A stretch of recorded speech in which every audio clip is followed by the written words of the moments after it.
자리를 정돈해 주시기 바랍니다. 여러분 안녕하십니까? 오늘 세계평화의 섬 제주와 남북평화 세션 개회식 사회를 맡은 제주평화연구원 임혜용 연구위원입니다. 먼저 바쁘신 일정에도 불구하고 참석해 주신 모든 분들께 감사의 말씀을 드립니다.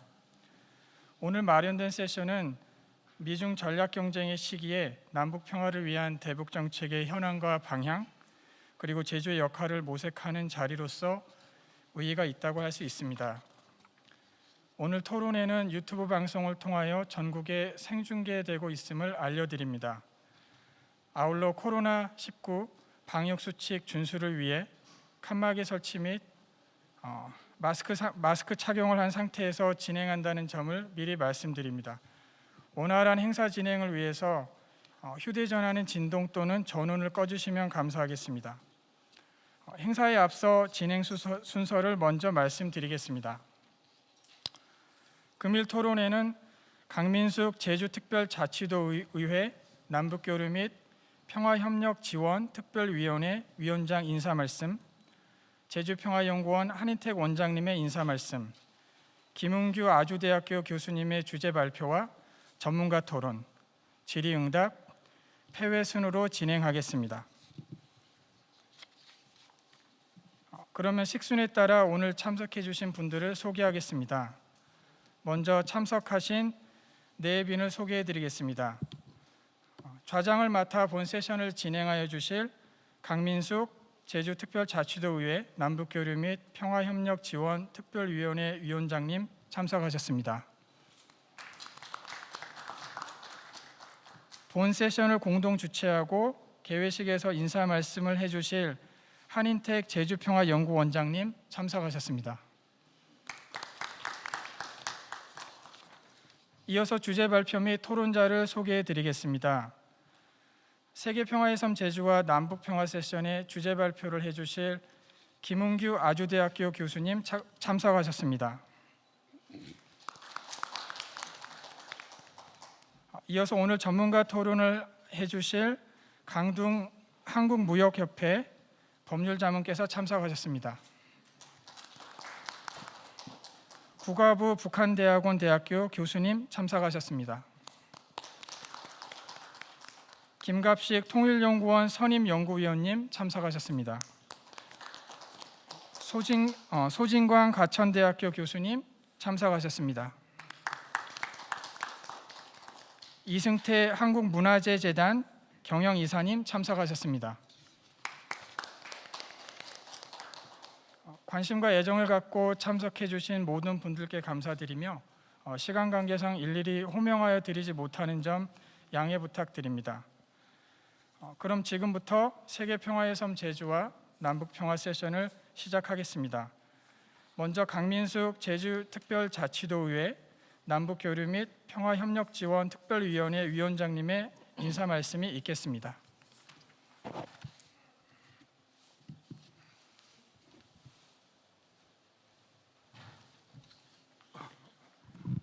안녕하십니까. 제주특별자치도의회 남북교류 및 평화협력지원특별위원회 강민숙 위원장입니다. 먼저 한국지방자치학회 추계국제학술대회에서 세계평화의 섬 제주와 남북평화라는 주제로 섹션이 열리게 된 감회가 새롭습니다. 2005년 1월 제주특별자치도가 세계평화의 섬 지정 선언문을 통하여 세계평화의 섬 구원사업, 국제자유도시의 육성, 평화 증진 및 확산을 위한 평화실천 사업이 이루어지는 계기가 마련되었습니다. 평화의 섬 선언 16년이 지나면서 그동안 제주특별자치도에서는 신규 사업 발굴 및 연구 등이 이루어져 왔으나 아직은 그 결과가 가시적으로 도민들의 가슴에 와닿지 못한 것도 사실입니다. 오늘 남북평화 등 전문가님을 모시고 국제 발표와 토론을 통하여 세계평화의 섬 사업과 남북평화에 대한 다양한 의견이 나올 것으로 생각하고 있습니다. 기탄 없는 의견을 주시면 우리 도의회 남북교류 및 평화협력 지원특별위원회에서 평화의 섬에 맞는 정책을 과감하게 추진할 수 있도록 적극 지원하겠습니다. 주제 발표를 해주실 김훈규 아주대학교 교수님, 그리고 토론을 통하여 좋은 의견을 주실 강두웅 한국무역협회 법률자문 변호사님, 소진광 가천대학교 교수님, 구가부 북한대학원 대학교 교수님, 김갑식 통일연구원 박사님, 이승태 한국문화재재단 경영이사님께도 감사의 말씀을 드립니다. 아울러 본 행사를 주관해 주신 박기관 한국지방자치학회 회장님께도 고마움을 전합니다. 감사합니다. 좋은 11월 되십시오. 고맙습니다.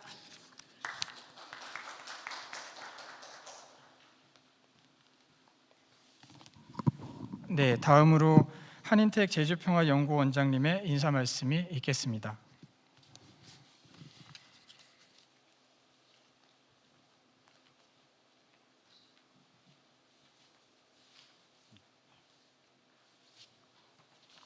네, 안녕하십니까. 제주평화연구원 한인택 원장입니다.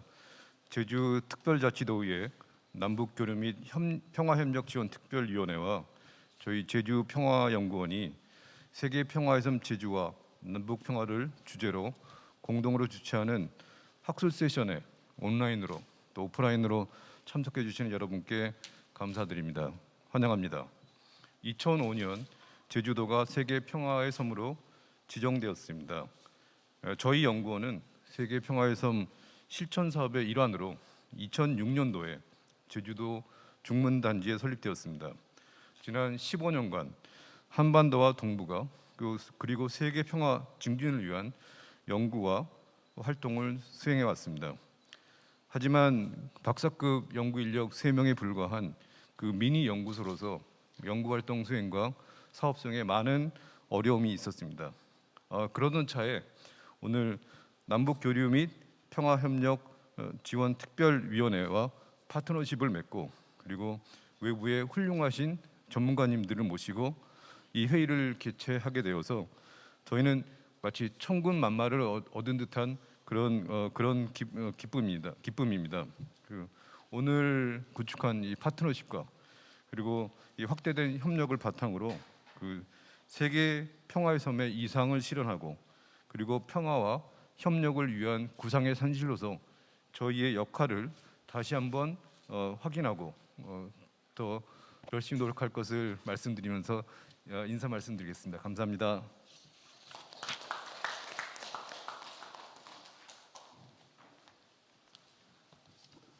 네, 감사합니다. 이것으로 개회식을 마치겠습니다.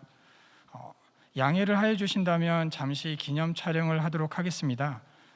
참석자분들께서는 저희 좌장님 테이블 앞쪽으로 나오셔서 기념 촬영에 협조해 주시면 감사하겠습니다.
네, 감사합니다. 이어서 주제 발표가 있겠습니다.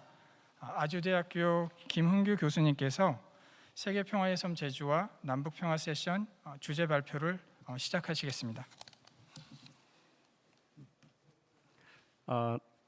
네, 이게 지금 나오는 겁니까? 아, 네, 네. 감사합니다.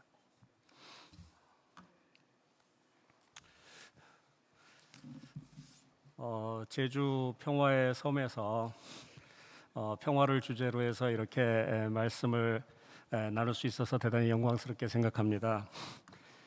특히 세계 그 자유주의에 기반한 국제 질서가 흔들리고 어떤 의미에서 보면 대단히 혼란기에 이제 이 국제 정세가 빠져 있는 상황 속에서 우리도 대단히 큰 혼란과 어려움에 직면한 상황에서 그 혼란과 갈등은 널리 퍼져 있고 평화는 대단히 희소 가치가 있는 그런 상황이 되었습니다. 이런 상황에서 우리 제주도 의회와 제주 평화연구원이 이 평화를 주제로 해서 이런 회의를 하게 된 것에 대해서 대단히 감사드립니다. 일단은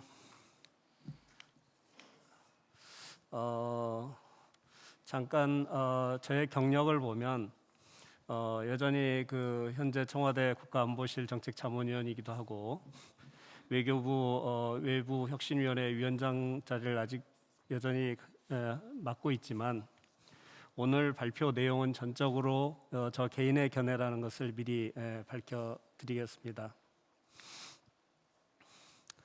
오늘의 발표 요지는 현재 미중 전략 경쟁 상황 속에서 북핵 문제 해결책은 단기적으로 해결하기는 참 어렵고 대단히 장기적인 성격을 띠고 있다. 두 번째로는 현재 한반도는 대단히 극적인 불안정성을 내포한 상황에서 전쟁이 일어나지 않는 충돌이 아직 발생하기는 어려운 소극적 평화의 상태에 있다.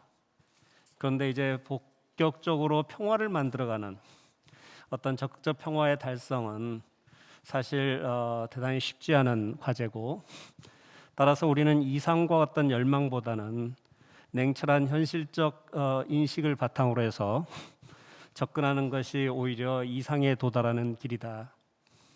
세 번째로는 당분간 북한과는 그 대항성을 인정한 공존 전략이 필요한 상황이고 장기적인 어떤 위기 관리가 필요하겠다라는 생각입니다. 따라서 대화는 항상 전제하면서도 단기적 성과에 기대하지 말고 압박 수단도 동시에 상비하는 그 노력을 차기 5년은 같이 기울여야 되는 상황이고 그래야만이 궁극적으로는 적극적 평화로의 전이가 가능하겠다라는 판단이고요. 네 번째로는 남북 간의 안보 딜레마 그리고 미중 간의 전략 경쟁 그리고 불확실성과 불안정성이 극화되고 있는 혼돈의 일상화 시대에 있어서 제주도는 평화 역량을 대폭 강화해야 하는 시대적 임무를 안고 있다라는 것이 저의 결론입니다. 일단 문재인 정부의 대북 정책의 원칙과 경과를 잠깐 보자면 문재인 정부의 대북 정책의 핵심은 지난 이제 그 우리 정부가 사실은 평화 통일을 이야기하면서도 북한의 흡수 통일과 대결이 이제 극화되는 그러한 정책의 양상을 띄었던 데 반해서 평화에 기반한 공존을 지향하는 정책으로 방향 전환을 했습니다. 따라서 이 남북한 간의 공존이 필요하다는 것은 이제 널리 받아들여지고 있고 이것은 아마 문재인 정부가 갖는 최대의 그 업적 중에 하나가 아닐까 싶습니다. 문재인 정부는 적극적으로 북한이 핵과 미사일 개발을 본격화하면서 갈등이 최고조로 올랐던 시기에 과감하게 북한과의 어떤 교류와 관계 개선 의지를 밝혔고 북한이 이에 대해서 호응하면서 우리가 2018년에 전무후무한 아마도 그러한 경험을 우리가 하게 되었습니다. 한반도에 있어서 그 어떤 그 희망의 꽃을 그 평화와 그리고 궁극적인 평화적 방식에 의한 관계 개선 통일이 가능하지 않을까라는 희망을 불러일으켰던 그런 한 해였습니다. 그런데 2019년 2월 하노이 회담이 결렬되면서 그 다음부터 이제 남북한은 각자 제 갈 길을 아마 가는, 상대적으로는 우리 문재인 정부는 여전히 그 2018년에 그 어떤 그 흥분과 감동, 그러면서 그러한 이제 모멘텀을 계속 갖고 가고 싶은 열망을 아직도 가지고 있는 것 같습니다. 그래서 그런 이제 그 상당히 남북한이 같은 곳을 지향하기보다는 각각 이제 자신의 어떤 길을 가는 그런 모습을 띠게 되는데요. 당시 북한이 그러면 어떻게 그 우리 2018년에 그렇게 적극적으로 그 우리의 제안에 나서게 되었는가를 보자면, 물론 당시 문재인 정부의 시의적절한 노력도 있었지만 북한의 핵 무장 역량이 어느 정도 완성됐다는 선언을 이미 한 상황이었습니다. 자신감 있는 거죠. 두 번째로는 미국 트럼프 행정부의 전략가들이 북한을 중국으로부터 떼어놓기 위한 어떤 전략적 그 구상 속에서 적극적으로 대범하게 북한에 대한 접근을 시도했던 것으로 보입니다. 세 번째로는 시진핑 정부가 아주 강력하게 북한을 압박했지요. 심지어는 김정은 정부를 교체할 수도 있다라는 시그널을 그 공식적이진 않지만 여러 가지 대화, 전략 대화나 학술 회의에서 이제 중국 학자들이 밝히는 그런 지경까지 이르렀던 것으로 저는 기억을 합니다. 그 다음에 북한의 입장에서도 한반도에서 지나친 긴장 고조가 장기간 지속되는 것은 결코 바람직하지 않다는 이런 정세 판단이 작용했던 것으로 보입니다. 따라서 이러한 요인들이 모여서 우리가 경험해 보지 못한 2018년 평화의 어떤 그 분위기가 한껏 고조된 그런 남북한 관계를 우리가 경험하지 않았는가 싶습니다. 그런데 그 이후에 새로운 변화가 한 세 가지 정도가 생겼습니다. 첫 번째는 우리가 생각했던 것보다 훨씬 더 격렬하게, 그리고 광범위하게 미중 전략 경쟁이 강화됐고, 그리고 일상화된 겁니다. 이제 미중은 서로 어떤 패권의 어떤 그 향배를 놓고 장기적으로 경쟁하는 관계로 전환을 했고, 그리고 서로 간의 준전시 상태의 심리 상태를 가지고 상대를 바라보는 그런 상황이 됐습니다. 따라서 그동안 미중 간의 협력의 대상이었던 북핵 문제는 더 이상 미중 간의 협력의 대상이라기보다는 미중 전략 경쟁을 위한 하나의 패로서 사고하는 경향이 늘게 되었고, 한미 동맹은 대북한 동맹이라기보다는 이제는 점차 반중 동맹의 어떤 성격으로 전환시키려는 미국의 노력이 시작되었습니다. 여기에 대해서 중국은 당연히 대단히 깊은 우려와 관심을 가지고 지금 계속 현 상황을 지켜보는 가운데 있고, 궁극적으로는 아마 차기 한국의 그 외교 안보 정책이 어떻게 되느냐에 따라서 상당히 어려운 그 중국과의 관계가 저는 나타날 수도 있겠다, 이런 개인적인 우려를 가지고 있습니다. 그런데 한 가지 여기서 분명한 것은 그 미중 전략 경쟁의 이런 충돌 상황은 기존의 그 미국 중심의 자유주의적인 국제 질서에 기반해서 산업화를 이루고 민주화를 성공하고, 그리고 오늘날 세계 10위권으로 들어갈 정도로 그 정보화 시대에 성공한 한국에게는 대단히 큰 어떤 그 도전이 되고 있는 것입니다. 더군다나 북한 역시 미중 전략 경쟁의 상황 속에서 기존의 전략을 완전히 바꾸면서 일단은 자신의 생존 위주의 전략, 그것은 이제 자력갱생, 그 다음에 핵 미사일의 능력을 완전히 구비하면서 강국으로서 자신의 어떤 안전을 지켜내겠다라는 생각, 그 다음에 미국과 그 중국과 러시아와는 서로 연대를 해서 잠재적으로 다가오는 외부적인 어떤 압박으로부터 그것을 완화하고 억제하는 역할을 하게 하겠다. 이 기본적인 세 가지 틀을 가지고 현재 그 미중 전략 경쟁의 상황에 임하고 있는 것으로 보입니다. 자, 그러면 바이든 행정부는 과연 이러한 북한에 대해서 어떻게 대하고 있을까? 제가 보기에는 바이든 행정부는 우리 문재인 정부가 기대하는 바처럼 어떤 남북한 관계에 있어서 적극적인 관계 개선이라든가 비핵화를 위한 이니셔티브를 취할 생각이 그렇게 많지는 않아 보입니다. 왜 그러냐면 미국의 입장에서 보면 북핵 문제는 해결하기 쉽지 않은 문제입니다. 그리고 내년에 당장 2022년에 중간 선거가 있는데 여기서 뭔가 성과를 가져와야 되는데 성과를 가져올 수 없는 사안인 거죠. 그리고 바이든 행정부는 지금 국내 정치적으로 대단히 어려운 상황에 있습니다. 따라서 대외 정책에 일단 전력을 기울이기 힘든 상황이고, 두 번째는 성과를 가져올 수 없는 사안에 대해서 굳이 개입해서 어떤 그 실패의 경험 혹은 부정적인 어떤 그 결과를 가져오는 그런 상황을 맞이하고 싶지 않은 겁니다. 그런데 다만 바이든 정부는 동맹을 중시하기 때문에 한국 정부의 열망을 받아서 거기에 들어주는, 호응하는 수준의 어떤 제스처랄까요? 그 정도 선에서 대응하는 것이지, 현재 우리가 기대하는 바처럼 적극적으로 어떤 현상을 타개하면서 한반도 이 정세를 보다 더 그 어떤 그 긴장 완화와 서로 간의 협력과 이런 단계로 나아가는 어떤 구체적인 보관을 갖고 있는 것 같지는 않습니다. 그런데 안타까운 것은 중국 역시 마찬가지로 기존의 어떤 대단히 그 소극적이고 대응적인 태도에서 벗어나서 한반도의 상황을 타개하기 위한 어떤 보관을 아직 중국도 가지고 있지 않는 것으로 보입니다. 그래서 이 상황에서 한반도의 그 긴장 완화라든가 혹은 관계 개선이라든가 혹은 보다 더 적극적인 어떤 평화를 위한 어떤 움직임은 당분간 나올 가능성이 별로 없어 보인다라는 것이 안타까운 현재의 현실입니다.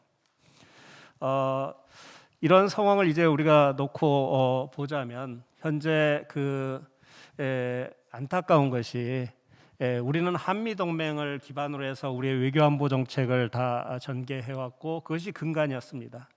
그런데 문제는 미국의 현재 민주당 정부가 점차 이번 버지니아 선거에서도 사실 졌고 내년 중간 선거에서도 질 가능성이 크고, 그 다음에 이대로 가다가는 그 2024년 대선에서도 질 가능성이 대단히 큽니다.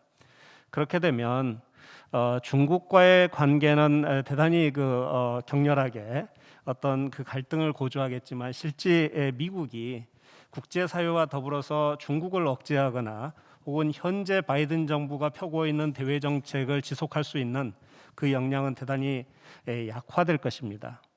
이 상황은 우리에게는 대단히 어떤 도전적인 그런 상황으로 다가올 가능성이 커진다는 것이고, 두 번째로 북한은 여전히 그 자신의 어떤 자력갱생 위주의 전략을 바탕으로 해서 핵과 미사일 능력을 최대한 업그레이드 시켜서 이 어려운 그 전략 경쟁의 상황에서 돌파해 나가겠다. 그리고 장차는 이거를 바탕으로 해서 한반도에서 자신이 주도권을 쥐겠다라는 보관을 가지고 있을 겁니다. 그런 상황에서는 한국은 그 안보 딜레마에 빠질 수밖에 없고, 아마도 보수 정부가 차기 우리 내년 대선에서 혹시나 들어선다면 이것은 아마 대단히 갈등적인 양상으로 치달을 가능성이 대단히 크다는 것이 현재 이제 우려입니다. 따라서 이러한 상황을 전체적으로 놓고 볼 때 우리가 북핵 문제에 관해서는 당장 브레이크스루 돌파구가 잘 보이지 않는다, 그런 생각이고요. 그래서 현재 상황에서 하면 안 되는 것은 현재 문재인 정부의 북한 문제 중심의 어떤 외교안보 정책을 계속 유지하는 것은 이제 더 이상 제가 보기엔 시효가 다 된 것 같습니다. 그것은 이미 2019년 2월 달에 하노이 회담이 결렬될 때 사실은 미국의 대한반도 정책이 사실은 전환하는 것이었습니다. 그 상황에서 동력을 잃었고요. 그런 상황에서 이제 우리가 우리 스스로 우리의 힘으로 남북 관계를 개선해서 외부로부터 오는 압력을 경감시키거나 혹은 새로운 상황으로 어떤 전환을 하는 그런 역량은 우리에게는 아직 없는 것 같습니다. 따라서 현재 문재인 정부의 정책은 지금 변화하는 미중 전략 경쟁의 상황에 우리가 대응하기에는 너무 협소하고, 그리고 실제로는 그걸 가지고 해결할 수는 없다라는 것이 현재 문제의식이고요. 그 다음에 임기 내에서 북핵과 관련한 혹은 북한과 관련해서 지나친 기대나 목표를 추구하는 것은 제가 보기에는 어렵다. 이것은 차기 5년도 아마 마찬가지일 거다라는 생각을 저는 하고 있습니다. 그렇다면 해야 될 것은 뭔가? 적어도 이제 북한 문제를 놓고 미국과 중국과의 정상회담이라든가 주요 회담에서 우리가 주요한 카드로 그걸 사용하고 계속 부탁하는 그런 양상은 최소화시키는 것이 필요하겠다라는 생각입니다. 왜 그러냐면 미국과 중국은 어느 누구도 북한이라든가 북핵 문제를 정책의 최우선 순위로 놓거나 그걸 위해서 자신의 어떤 재력과 그다음에 에너지를 소모할 가능성이 거의 없어 보입니다. 그런 상황에서 우리가 쓸 수 있는 중요한 외교 안보 카드를 쓰는 것은 바람직하지 않다라는 생각이고요. 그 다음에 이제 그 차기 정부의 그 시간과 공간을 이제 제공하기 위해서 우리가 인적 제도적 어떤 쇄신을 좀 더 우리가 연구해야 될 필요가 있고요. 지금 그 다음에 현재 그 외교 안보의 생태계가 거의 무너졌다고 저는 생각합니다. 이것을 시급하게 복원시켜야 되고, 그리고 보수와 진보를 넘어서 우리 외교 안보 환경과 관련된, 그리고 우리에게 다가오는 새로운 변수들, 즉 미중 전략 경쟁의 향배라든가 북한의 핵 미사일의 무장의 어떤 공고화라든가, 그 다음에 일본과의 관계라든가, 그 다음에 새로이 형성될 이제 새로운 국제 질서에 우리가 어떻게 참여하고 어떻게 거기에 공헌할 것인가, 이런 문제들에 대해서 우리가 그 여야가 그리고 진보와 보수가 같이 최대한의 머리를 짜내서 같이 노력하는 것이 필요하겠다라는 생각입니다. 그리고 시간은 결코 북한 편이 아니라는 것을 명백히 보여주는 것도 저는 필요하다는 생각입니다. 이런 상황 속에서 현재 당장 우리가 해야 될 것은 어떤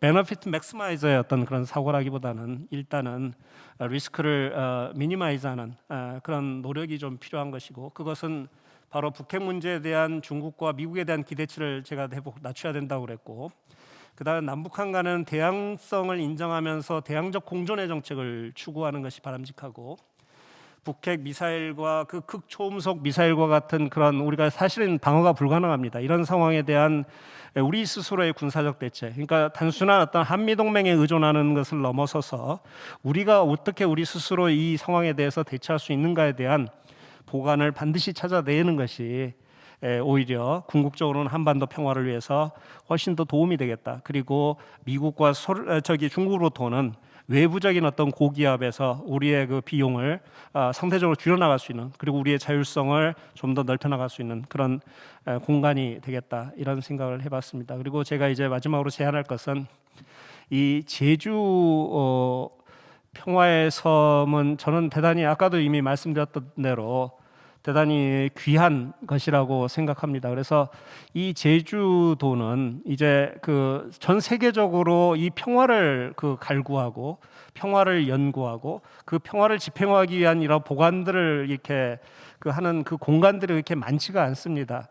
아주 스웨덴의 시프리, 즉 평화연구소와 같은 저는 그런 모델을 우리가 좀 따라서 이 제주도에 지금 존재하는 거의 평화를 위한 대한민국이 아마 가장 대표적인 연구기관입니다. 우리 한인택 원장님께서 3명밖에 안 된다고 하셨는데 이게 참 부끄러운 일입니다. 사실은 이런 제주평화연구원을 제가 보기에는 제주도청과 유관부문 그리고 대한민국이 나서서 적극적으로 지원해서 세계 평화 연구의 어떤 메카로서, 그 다음에 그것을 연구하는 사람들이 다 모이고 거기서 어떤 구체적인 방안들을 제시하고 당연히 어떤 세계 평화를 애호하는 모든 사람들이 자연스럽게 모여드는 그런 공간으로 이렇게 우리가 활용할 수 있다면 이 미중 전략 경쟁의 시기, 그다음 남북한의 점점 강화되는 안보 딜레마의 시기, 그리고 평화가 점점 희소 가치가 되는 이 시기에 대단히 우리가 귀한 일을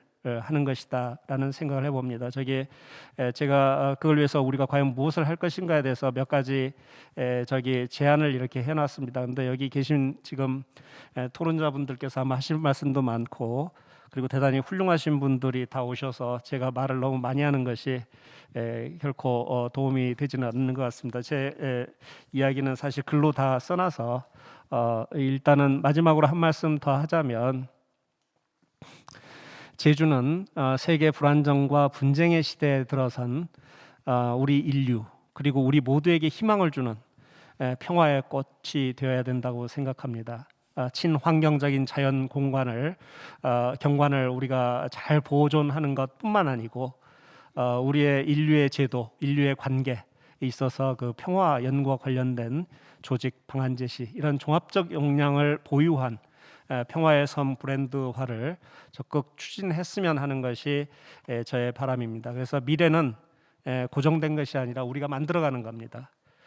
그래서 여기 계신 분들이 단순히 감정, 어떤 희망 이상보다는 보다 객관적인 분석을 바탕으로 해서 그것을 구체화시킬 수 있는 방안들을 만들어내고 그것을 실행할 수 있는 대안들을 만들어주는 그런 역할을 이 제주에서 그리고 우리 평화연구원이 그걸 해줬으면 하는 간절한 바람을 가지고 있습니다. 그래서 Hope is not a strategy라고 제가 마지막에 얘기를 하면서 우리 토론자분들에게 그 얘기를 경청하고 싶습니다. 고맙습니다.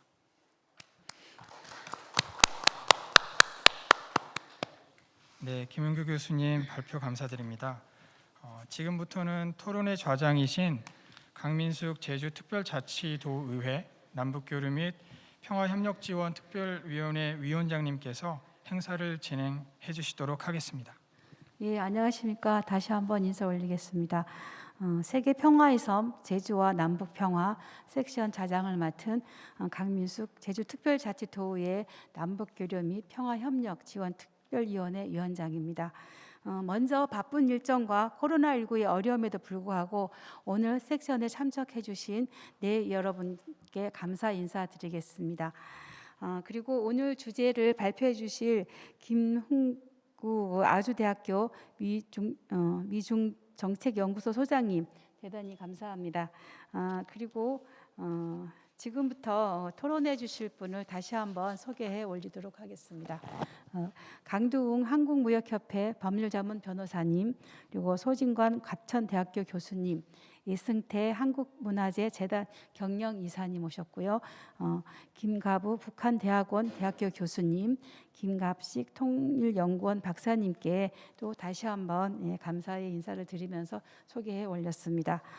오늘 학술대회 섹션은 2015년 1월 세계 평화의 섬 지정 선언을 통하여 제주특별자치도가 세계 평화의 섬으로서의 위상과 제주특별자치도를 둘러싼 외교적 환경을 살펴보고 제주특별자치도가 나갈 방향을 모색하고자 마련한 자리입니다. 전문가 토론에 앞서 먼저 토론 순서를 말씀해 드리도록 하겠습니다. 예, 우선 강두웅 한국무역협회 법률자문 변호사님, 그리고 그다음에 이승태 한국문화재재단 경영이사님, 그리고 구가부 북한대학원 대학교 교수님, 김갑식 통일연구원 박사님, 그리고 그 제주특별법 제정 시 그 평화 관련 많은 의견을 개진해 주신 소진관 과천대학교 교수님 순으로 토론을 진행하도록 하겠습니다.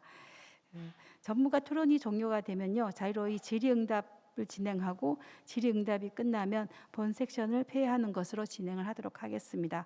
순서에 따라 지금부터는 본격적인 전문가 토론에 들어가도록 하겠습니다. 오늘 한 세미나 진행을 위해서 전문가별 각 토론은 10분 이내로 진행해 주시면 감사하겠습니다. 순서에 따라 강두웅 한국무역협회 법률자문 변호사님이 토론이 있겠습니다. 예, 저 강두웅입니다. 그냥 앞으로 강두웅이라고 부르시면 됩니다. 너무 길어요 뒤가. 강두웅 변호사라고 불러도 되고요. 예, 좋습니다. 예, 그 다들 보니까 이력을 보니까 남북 관계에 대해서 주로 토론하실 것 같아서 저는 평화의 섬 제주라는 이슈를 좀 다뤄볼까 합니다. 그 발표자님께서 말씀하셨던 그 내용 중에서 확 와닿는 게 마지막에 말씀하셨던 제주는 평화의 섬 브랜드화를 추진해야 한다는 이 내용에 대해서 매우 동감합니다. 산무 전통의 정신과 4.3이라는 역사적 경험을 딛고서 화해와 상생을 이루는 경험을 통해서 세계 평화에 기여한다는 것이 평화의 섬 제주의 컨셉이고 목표죠. 자, 그런데 현실은 어떤지 돌아보죠. 평화의 섬 제주, 얼마나 많은 사람들이 알고 있나요? 현재까지 진행한 사업이 진정으로 평화의 섬으로서의 제주를 국내외에 잘 각인시켰는지 냉철하게 판단해 봅시다. 제 생각으로는 외람되지만 해외는 고사하고 당장 제주 시내 또는 서울 거리에서 인터뷰를 하면 얼마나 많은 사람들이 제주가 평화의 섬이라는 목표를 가지고 있고 그것을 하려고 한다는 것을 알까요? 제 생각에는 진정으로 평화의 섬으로 각인이 되고 정말로 세계 평화에 기여하려면 좀 더 조직적이고 좀 더 정교하고 보다 열려있는 홍보 활동이 필요하다고 생각합니다. 이를 위해서는 더 거시적이고 인문학적이고 감성적인 패러다임에서 제주 평화의 섬을 설계하는 노력이 필요하다고 생각합니다. 이런 입장에서 볼 때 예를 들어서 북한의 감귤 보내기 같은 특산물 교류 사업 같은 것은 매우 로맨틱하면서도 제주가 잘 부각되는 좋은 사업이라고 생각합니다. 사실 시간이 짧기 때문에 제 나름대로 평화의 섬 제주를 어떻게 갈까, 무슨 사업이 좋을까를 고민해 봤는데요. 몇 가지만 제가 얘기를 해볼게요. 예를 들어서 평화나 4.3 등을 주제로 한 국제 컨퍼런스를 예를 들어보면 비싼 돈 들여서 한두 명의 유명 인사를 초청을 해서 그들을 테이블에 앉혀서 유식한 말로 정세 분석을 하는 것들을 듣는 것보다는 제주도민과 국내외 민간인들이 참여할 수 있는 국제 행사를 유치하는 것이 더 효율적이지 않을까라고 생각합니다. 한 예로 평화를 열정적으로 추구하는 국제 민간 단체들이 많이 있고 개인들이 많이 있습니다. 이런 분들을 초청하는 등의 행사로 컨퍼런스를 한다든지 발표를 한다든지 그렇게 한다면 그들을 우리의 홍보대사로 자연스럽게 만들 수 있지 않을까라고 생각합니다. 그리고 이건 제 개인적인 소견인데 굳이 돈을 들이자면 조금 유엔 사무총장보다는 돈을 좀 많이 들여서 BTS라든지 좀 영향력 있는 사람을 초청을 해서 좀 제주를 알리고 제주 평화의 섬을 알리는 그런 어떤 쇼라고 그럴까? 그러니까 쇼가 나쁜 의미의 쇼가 아니라 그런 행사를 진행하면 어떨까 생각합니다. 그리고 어린이나 청년이 주축이 돼서 하는 발표회라든지 국제 행사, 평화 누구죠? 툰베렌가? 그런 친구 올지 모르지만 그런 청년들, 어린이들을 불러서 그들 스스로에게 남녀 평등, 인종 간의 평등, 지구와 제주의 환경 보존 이런 내용을 발표하게 하고 그들의 생각을 나누는 장을 만들고요. 또 한 예로 3금 같은 것을 걸고 공모를 하는 거예요. 4.3을 주제로 한 드라마, 영화, 요새 빼먹을 수 없는 유튜브 같은 것을 제작하는 건 어떻습니까? 100분 토론같이 정말 1분도 보기 힘든 지루한 거 말고요. 요새 세계를 달구고 있는 거 있죠. 넷플릭스 시리즈, 오징어 게임 같이 쫙 빨리는 영화 또는 감동의 다큐 하나로서 전 세계인에게 평화의 섬 제주를 만들어낼 수 있다고 생각합니다. 그리고 국내외 많은 민간인 참여를 위한 다양한 감성적인 사업도 시도해야 된다고 생각합니다.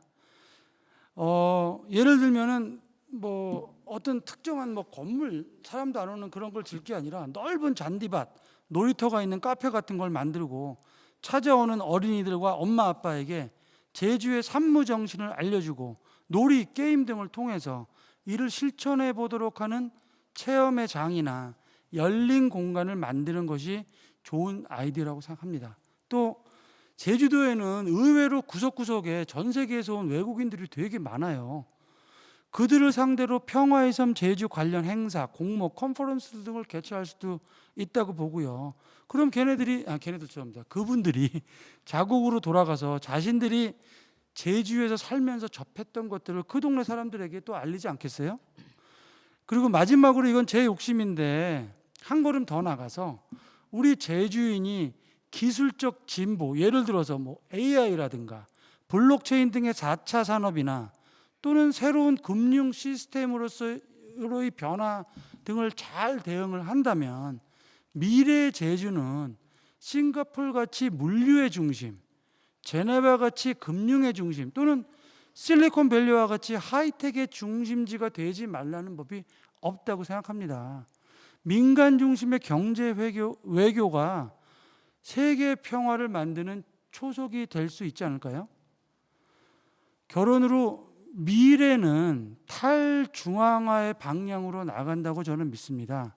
중앙정부가 주도하는 평화 사업이 아니라 제주 스스로 전 세상을 상대로 평화의 섬 제주를 알려야 한다고 생각합니다. 도둑과 거지가 없고 대문이 없는 제주, 그리고 4.3이라는 역사적 아픔의 경험, 이는 세계 평화에 기여할 수 있는 제주가 가지고 있는 충분한 재료라고 생각합니다. 그 재료를 가지고 세계 평화의 섬 제주라는 목표를 어떻게 빚어내는가는 파이오니아로서의 제주인의 과제이고 역할이라고 생각합니다. 이상입니다. 네, 강두 변호사님 비록 이게 짧은 시간이지만 그 짧은 시간 안에 아주 깊이 있는 말씀을 해주셔가지고요, 제주 도민의 한 사람으로서 대단히 감사의 말씀을 드리겠습니다. 그 제주 4.3에 대해서는요, 이제 평화와 상생을 이제 보편적으로 얘기를 합니다. 그렇지만은 교수님 말씀처럼 변호사님 말씀처럼 죄송합니다. 냉철하고 실질적인 평화 활동을 전개해야 된다. 이 말에 굉장히 큰 이제 동감을 하고요. 예를 들어 말씀해주신 뭐 드라마나 영화나 유튜브, 요즘 뭐 오징어 게임 많이 이제 흥행을 하고 있는데, 이런 것들을 주제로 한 내용을 가지고 우리 4.3에 대한 내용을 제작을 한다면 굉장히 몰입도가 높을 것이고, 또 한 가지 좀 말씀해주신 것 중에 제주도를 찾는 외국인들을 상대로 제주 4.3을 알리는 그런 기회도 우리는 그냥 놓치고 있는 것 같아요. 그래서 이런 부분 말씀해 주셔서 너무나 감사합니다. 예, 잘 들었습니다. 감사합니다. 예, 그다음에 이승태 이사님께 토론을 해주시면 되겠습니다. 네, 안녕하십니까. 한국문화재재단 이승태 경영이사입니다. 앞서 발표를 해주신 김 교수님, 그리고 또 토론회를 해주신 강 변호사님께 감사드리고요. 강 변호사하고 저하고 좀 말씀하려는 부분들이 많이 겹치는 부분들이 있네요. 저도 콘텐츠에 대한 중요성들, 그리고 제주도가 앞으로 나아가야 될 부분에 대한 방향에서 실제적으로 평화를 위한 실천 사업들에 대한 부분들, 이제 이런 것들 좀 얘기를 드리려고 했는데요. 제가 이제 일단 우선적으로 저는 문화재 재단이 제주도하고 지금 현재 하고 있는 일과 향후에 이 제주라는 아까 브랜딩을 얘기하는데 평화의 섬 제주를 어떻게 해서 이 남북 교류와 남북의 평화를 위한 하나의 교두보로서 역할을 할 수 있는 제주가 될 수 있는지에 대한 것을 몇 가지만 추려서 한번 말씀드리도록 하겠습니다.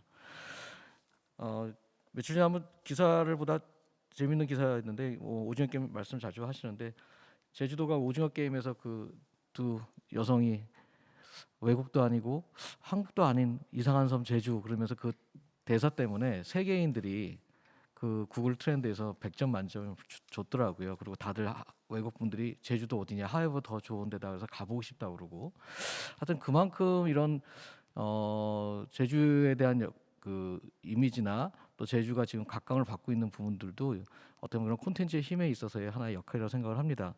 현재 저희 한국문화재재단은 세계 유산 축전을 지금 제주도 같이 하고 있습니다. 이제 2년쯤 됐고요. 그래서 지금 용암 동굴뿐 아니라 각각의 스팟에서 저희들이 이제 제주의 어떤 이 아름다움과 이 유산에 대한 정신을 좀 잘 알리고 있고요. 향후에 지금 11월 중순에는 네이버 제페토를 통해 갖고 성산일출봉, 세속가, 기타 한 4군데 것을 이제 오픈을 합니다. 그러면 세계 많은 젊은이들이 아마 제주도에 대한 부분들 더 인식을 하고 있을 거고요. 만약 기회가 된다면 그 안에 저희가 지금 평화에 대한 상징에 대한 심볼이나 이런 것들을 좀 심어서 제주도에 대해서 많은 세계인들이 단지 관광의 도시, 관광의 섬이 아니라 평화에 상징할 수 있는 부분에서까지도 좀 확대할 수 있는 또 다른 브랜드를 주관에 좀 넣어보도록 한번 하겠습니다. 저희가 지금 좀 주목해야 될 부분들은 여러 가지가 있겠는데, 한번 좀 저 문화적인 측면에서 더 좀 말씀드리겠습니다. 저도 뭐 문화재 재단이다 보니까 저희는 전통에 대한 부분 또 그리고 우리가 갖고 있는 문화 유산에 대한 부분에 대해서 어떻게 또 콘텐츠화하고 그걸 또 어떻게 보호하고 활용함으로써 이 역할들을 수행하는 데 있어서 일들을 하고 있는데요. 2년 전에 그 씨름이라는 종목이 남북으로 인류 그 무형유산으로 등재가 됐어요. 공동으로 남북한. 되게 좋은 본보기가 되었고 또 그러한 시도와 노력들이 저는 어떻게 보면 이런 군사적인 그리고 더 외교의 열강 속에서 지금 빠져 있는 우리 한반도가 앞으로 지금 나갈 방향들에 대한 것들의 대안들을 마련할 때 문화적인 부분에서 남북 교류의 프로세스들을 단계별로 나가야 되는 게 아닌가 생각이 듭니다. 어떠한 이런 그 긴장과 그리고 한 가지 충돌의 그 중간에서 문화적인 힘들은 그것들을 헤쳐나가고 또 다른 비전과 또 다음 세대들과 또 이 역할들을 합칠 수 있는 좋은 그 영향력이 있는 게 문화의 힘이라고 보고요. 그렇다면은 저희가 생각할 때 이런 생각을 했었습니다. 제주도도 지금 세계 자연유산에 등재돼 있지만 제주도의 한라산 그리고 북한의 백두산을 세계유산에 공동 등재를 하는 그런 작업들을 우선적으로 하는 것도 어떤가 생각이 들었습니다. 그러면서 만약 가능하다면 독도까지 묶어서 이런 식으로 세계한테 이슈를 던져주고 세계인들한테 정치적인 아젠다를 줌으로써 평화의 섬 제주 그리고 이 한라와 백두를 이어주는 이 남북의 어떤 이 부분들을 문화적인 교류와 이것들이 결국에 또 다른 평화를 위한 미래의 다리로 역할을 할 수 있는 부분도 있지 않을까. 그래서 향후에 한번 그런 부분의 프로세스를 한번 하시면서 세계의 공동 등재를 함으로써 한 번쯤 이슈를 좀 선점하는 것들도 중요하다고 생각하고요. 또한 그 북한에서는 지금 115개의 무형유산으로 등재할 거 준비들을 하고 있는데 북한에서는 저희는 무형문화재나 이렇게 얘기를 하는데 거기는 국가 비물질 유산이라고 이렇게 단어를 쓰더라고요. 그 중에서 이제 내년도에는 한번 자료를 조사를 해봤더니 내년도에는 평양냉면을 이제 북한에서는 등재를 하려고 준비를 하고 있답니다. 그리고 거기서 나와 있는 거 보면 뭐 전통 표현, 그다음에 예술, 의술, 뭐 사회적인 민속 음식, 옷, 놀이 수많은 것들이 있는데 제가 제주도를 조사를 해봤더니 제주도에도 많은 수의 지금 자치도 무형문화재 지정 현황들이 있어요. 그래서 이 제주와 북한에 있는 지금 여기 말하면 비물질 유산들 이거의 어떤 접목점들을 찾아보면서 같이 그것들을 뭐 교류를 한다든가 등재를 한다든가 하는 작업들이 있으면 그런 것들이부터 시작되는 문화적인 부분 아까 감귤 보내기도 마찬가지지만 이런 식의 것들을 좀 국가 간의 차원과 지역 간의 차원에서 어떻게 대두가 되면 한 번쯤 더 제주도에 대한 부분들 그리고 이 부분들과 일들이 결국에는 2005년도에 그 세계 평화의 섬 제주에 대한 걸 선언을 하셨을 때 나왔던 평화 증진 및 확산을 위한 평화의 실천 사업으로서의 되게 중요한 역할이라고 생각을 합니다. 짧게 한번 더 말씀드리자면은 이 발표문에도 나왔지만 2022년 베이징 동계올림픽에서 뭐 종전선언에 대한 부분이나 이런 것들에 대한 것들을 뭐 논의하는 것들이 뭐 필요할 부분들이 있고 고민해볼 뿐이다 발표자의 그 의견들이 있었는데 저는 그때까지 기다리는 것들이 아니라 지금 종전선언이 언제 될지 모르겠지만 저는 그 종전선언의 장소가 제주도가 됐으면 좋겠고 그 제주도에서 종전선언을 할 수 있는 부분들을 어떤 명분과 어떤 이야기로 가져갈지에 대한 것들은 고민이긴 하지만 그것들은 문화적인 측면과 말씀드렸듯이 어떠한 그 부분에서 아젠다를 좀 잡으신다면 그거 하나로 평화의 섬 제주는 세계적으로도 그렇고 아까 4.3 사태 때부터 얘기를 하셨지만 제주가 갖고 있는 상처의 치유와 화해에 대한 또 다른 상징적 의미를 크다고 보거든요. 그리고 많은 열강들이 갖고 있는 부분에서의 제주에 갖고 있는 지형적인 부분들. 그래서 저는 이런 부분에서 그런 종전선언에 대한 장소로서의 제주가 평화로서의 섬으로 제주로서 등극하는 데 있어서 가장 중요한 또 다른 아젠다 선점이라고 보고 있습니다. 그래서 크게는 말씀드렸던 부분에서 문화 강국인 우리 대한민국이 지금 많은 사람들이 주목하고 있는 이 시기에 또한 평화라는 가장 핫하고 가장 중요한 다음 세대들과의 또 다른 어떻게 보면 우리가 물려줘야 될 큰 유산은 평화라고 보거든요. 이 부분들을 제주도가 갖고 있는 전통적인 문화유산 그리고 남북 간의 문화적 교류 그리고 또한 앞으로 향후 있을 종전선언이나 이런 거에 대한 지정학적인 부분과 명분을 가지고 있는 부분에서 제주의 역할 이것들이 좀 맞물려서 평화의 실천, 평화의 섬으로 제주가 다시 한번 한 단계 등극되는 좋은 기회가 되었으면 좋겠습니다. 네, 이상입니다. 네, 감사합니다. 우리 예승태 이사님께서 말씀해 주신 것처럼 그 제주에 대해서는 이제 여러 가지 콘텐츠가 많이 있습니다. 그럼에도 불구하고 제대로 이제 활용되지 못한 부분들을 여러 가지로 지적을 해주셨어요. 그 한 해로다가 이제 제주 4.3의 그 문화에 대한 콘텐츠를 말씀하셨는데 지금 제주도의회서가 그 제주 4.3 유적지에 대한 국가등록문화재 그 신청을 위한 그 용역을 지금 하고 있습니다. 이제 그런 거 용역을 뿐만 아니라 우리 제주도에 대한 이미지, 세계 평화의 섬에 대한 이미지를 계속 가져가기 위한 여러 가지 이제 노력은 하고는 있습니다만은 오늘 지적해주신 부분들을 잘 우리가 받아들여서 이행을 하도록 하겠고요. 그 세계 평화가 제주의 평화이고 평화에서 우리가 남북 교류 및 그 평화를 이행할 수 있는 그런 공간이 될 수 있도록 제주도가 더욱 이렇게 활발히 활동을 하겠으며 또 도의회에서도 그런 역할들을 제대로 해 나가겠다는 말씀을 또 전해드리겠습니다. 예, 그다음에는 다음에 이어서 다음에는요 김각식 통일연구원 박사님이 차례인 것 같습니다. 예. 네 번째인지 그러나요? 아유 죄송합니다. 먼저 제가 하겠습니다. 지금 말하다 보니까 먼저 해주시면 예, 좋겠습니다. 통일연구원의 김갑식입니다. 이렇게 초대해 주셔서 고맙습니다. 그 김은규 교수님의 발제 잘 들었고요.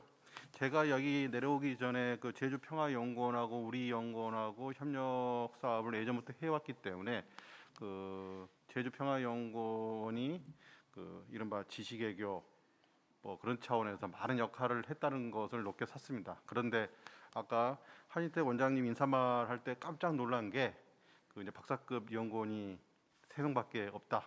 저희 연구원도 그 남북관계와 통일 문제를 연구하는데 한 40명 정도의 박사급이 있음에도 불구하고 굉장히 그 모든 분야를 담당하기에는 좀 역부족인데 3명이 그렇게 많은 성과를 낼 수 있을까?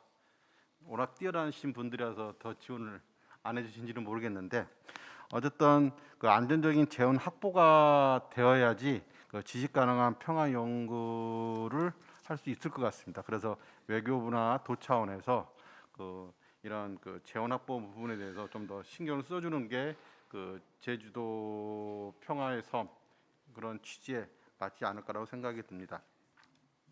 저는 이제 남북 관계를 주로 공부하는 사람이라서요.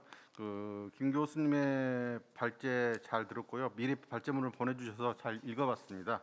그래서 문재인 정부 시기 남북 관계 전개에 대해서 일목요연하게 잘 정리해 주셨고, 뭐 평소에 뭐 존경하는 선배님이시면 좀 일반적인 학자보다는 조금은 이제 파격적인 부분들, 그렇지만 솔직한 어떤 정책 그 환경 평가와 정책 대안을 제시해 주었다고 생각이 듭니다. 특히 그 북한의 핵 미사일 역량에 맞춰서 대한민국의 군사적 안보와 자율성을 동시에 확보할 방안을 추진해야 된다.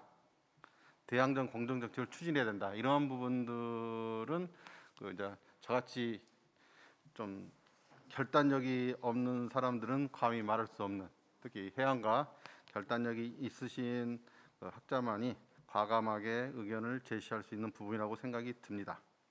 그래서 예전의 남북 관계를 보면은요, 냉전 시대 때는 이제 적대적인 의존 관계, 공존 관계 그렇게 이야기를 했고, 민주화 정부와 수고 남북 관계가 개성이 되면서 그 협력적 공존 관계라는 뭐 약간의 이제 단어 차이는 있겠지만은요, 그렇게 규정을 해 왔습니다. 그런데 이제 김 교수님께서는 대항적 공존 관계, 뭐 의존 관계 이런 부분들을 말씀하셨는데, 이 대항적 공존 관계가 그 남북 관계를 기본적으로 규정을 한다면은 대북 통일 정책 패러다임의 전환으로 볼 수밖에 없다 앞으로. 그래서 굉장히 큰 뭐 정책적인 기여가 가능할 수도 있다는 생각이 듭니다. 하지만은 좀 그 내용적으로 이 문제에 대해서 접근을 해 보면은요, 물론 이제 현재의 한국 정부도 그 통일과 평화의 문제에 있어 가지고 또 안보와 평화의 문제에 있어서 문재인 정부도 그 자주국방과 평화 체제 문제에 있어서 그 두 사이의 딜레마의 문제가 처해 있을 때 그 평화 체제보다는 자주국방을 앞세우는 듯한 그런 모습들을 보인 바가 있습니다. 그다음 정권 초기에도 우리에게 당장 시급한 것은 통일보다는 평화다라는 부분들이 있고요. 그런 측면에서 보면은 문재인 정부의 평화 안보와 통일에 대한 접근 방식은 기본적으로 평화를 먼저 구축하고 평화를 통한 통일, 그다음에 또 통일을 통한 한반도 영구 평화, 이러한 기본 구도를 가지고 있는 것 같습니다. 또 최근 올해 1월달에 북한이 제8차 당대회를 개최를 했죠. 그때 8차 당대회에서 북한이 어떻게 이제 새롭게 규정한 부분이 있냐면은요, 변천된 시대의 요구에 맞는 대남 문제를 다루겠다. 시대의 변화에 맞는, 그 중심은 그런 것 같습니다. 지금까지는 현실에서는 어떠했던지 간에 공식적으로 민족성과 통일을 강조하는 통일 정책, 대남 정책을 추구했었는데, 김정은 정권이 최근에 들어와서는 우리 국가 제일주의를 강조하듯이 국가성을 강조한 듯한 그런 정책의 전환이 이루어지고 있고, 실제로 8차 당규학의 수정된 부분들을 보면은 군사적인 강화, 군사적 강화를 통한 평화, 평화를 통한 평안부를 통한 통일. 그래서 이제 그런 측면을 보면은 남북 간의 평화와 안보와 통일을 바라보는 기본 시각에서의 어느 정도 합치되는 부분도 없지 않다고 생각이 듭니다. 저는 이제 기본적으로 이제 그런데 여기서 의문이 드는 부분들이요. 평화와 안보, 이런 부분들을 기본적으로 균형으로 접근하는 게 말이 애매모호하지만은 최선을 생각하는데 선후의 문제가 될 수가 있을 것 같고, 또한 평화 프로세스가 중단되고 지체됐을 때의 피해자는 가장 크게 피해를 받는 것은 한국인 반면에 혜택을 받는 것은 다양한 이해 당사자들이 혜택을 받을 수 있는 것이죠. 그랬을 때 대양적 공동 관계를 제시했는데, 혹여나 이게 결국은 예전처럼 대양성과 적대성을 나눌 수 있는 어떤 기준, 또 가능성, 이게 나중에 혼란이 될 수도 있고 역진될 수도 있고, 우리도 힘을 먼저 길러야 되니까요. 그래서 이제 그랬을 때에 북한이 가만히 있겠느냐? 물론 힘으로 누르면 되겠죠. 그런 또 의도가 깔려 있고 지금. 근데 그러한 부분들에 있어서의 손익 계산이라든지 아니면 손실 보전 방법, 이런 부분들을 우리가 어떻게 이해하고 받아들여야 될지, 이런 고민들이 아직 남아 있는 것 같습니다. 이제 하나만 더 말씀드리면은 미중 경쟁이 심화되는 과정 속에서 한국 정부의 외교안보 자율성을 제고하는 여러 가지 방법이 있는데요. 가장 중요한 것은 또 우리가 할 수 있는 부분들은 뭐냐면은 어쨌든 국내적 기반 강화라고 생각이 됩니다. 국내적 기반 강화. 저는 이유가 어쨌든지 간에 4.17 판문점에서의 남북 정상 외교가 벌어졌을 때 야당이 참석하지 못한 부분들은 우리가 다시 한번 평가해 봐야 되는 심각한 문제라고 생각이 듭니다. 그래서 우리가 5월 달이면은 정부가 교체가 되죠. 정권이 유지될지 새로운 야당이 될지는 모르겠지만은 어쨌든 지속 가능한 한반도 정책, 지속 가능한 한반도 평화를 위해서는 어쨌든 대북 통일 정책의 초당적 공유 영역을 확대할 필요가 있다. 그래서 좀 제도적으로 대북 정보라든지 정책 추진 과정을 여야당에 제공하는 시스템을 좀 빨리 구축을 해야겠다. 그래서 차기 정부가 어떤 정부가 들었더라도 이 기반 위에서 대북 통일 정책을 추진해야 되는 게 우리에게 주어진 가장 중요한 과제가 아닌가라는 생각이 듭니다. 그와 동시에 이제 국민적 합의 기반을 강화시키기 위해서 시민사회 중도적 양식이 있는 인사, 정치권, 관료사회, 이런 사람들을 중심으로 한반도 평화위원회를 만든다든지, 아니면은 사회적 대화를 제도하는 방안, 이런 부분들이 이 정부 들어와서 성과도 있고 함께도 많이 있었던 것 같습니다.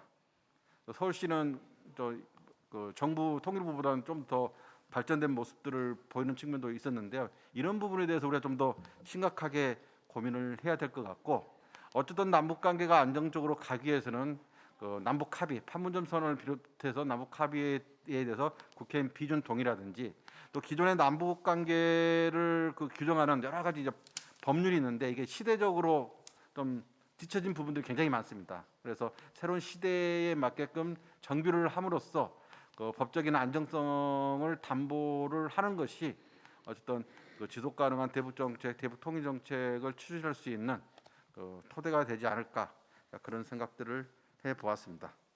오늘 좋은 말씀 잘 들었습니다. 이상입니다. 네, 박사님 예, 수고하셨고요. 그 평화 체제와 자주 국방 간의 그 긴장 강화 완화 노드벽을 마련하고 그 남북 연합 거버넌스 형태의 통일 추진 모형을 공론화할 필요가 있다 이렇게 말씀해 주시면서 재원 확보에 대한 중요성도 같이 말씀해 주셨습니다.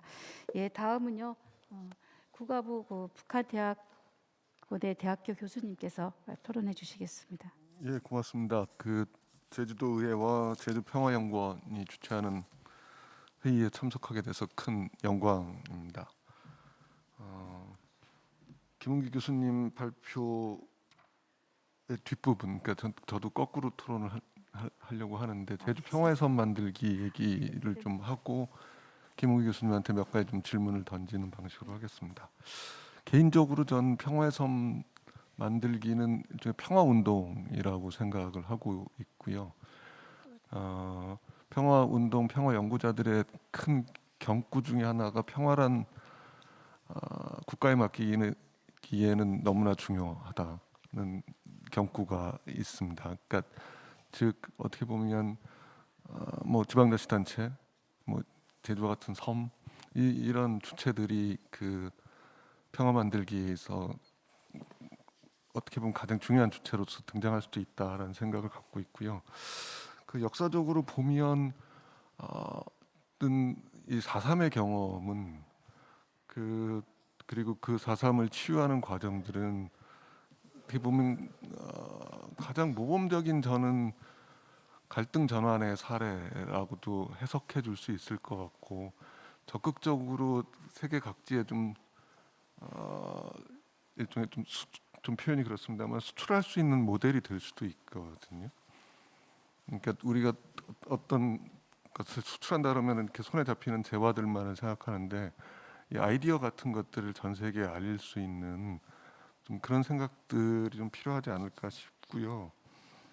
초기 이제 평화의 섬 제주 만들기 할 때 교류협력 거점, 경제특구, 뭐 평화지대 등등을 좀 얘기를 하면서 시작을 했던 것 같습니다. 근데 조금은 창발적으로 평화 비즈니스, 예를 들어서 평화 예술, 그러니까 강정 때문에 강정에서 열린 평화 영화제가 좀 문제가 되긴 했습니다만 제주가 갈등과 평화를 주제로 한 예를 들어서 영화제 같은 경우도 정기적으로 만들어낼 수 있다고 저는 생각을 하거든요. 그러니까 제주의 역사적 경험이 사실은 그런 것들을 주체할 수 있게 하고 세계 각 지역의 갈등과 그 갈등 해결을 어떻게 했는가에 대한 뭐 그것들을 예술적으로 형상화한 것들을 좀 뭐 모아볼 수도 있고요. 평화 관광 같은 경우는 이미 뭐 많이 시작을 하고 있습니다만 그 적극적으로 평화의 섬 브랜드를 이용한 관광 산업 같은 경우도 좀 생각을 해볼 필요가 있다는 생각도 들고 아까 잠깐 검사를 해봤는데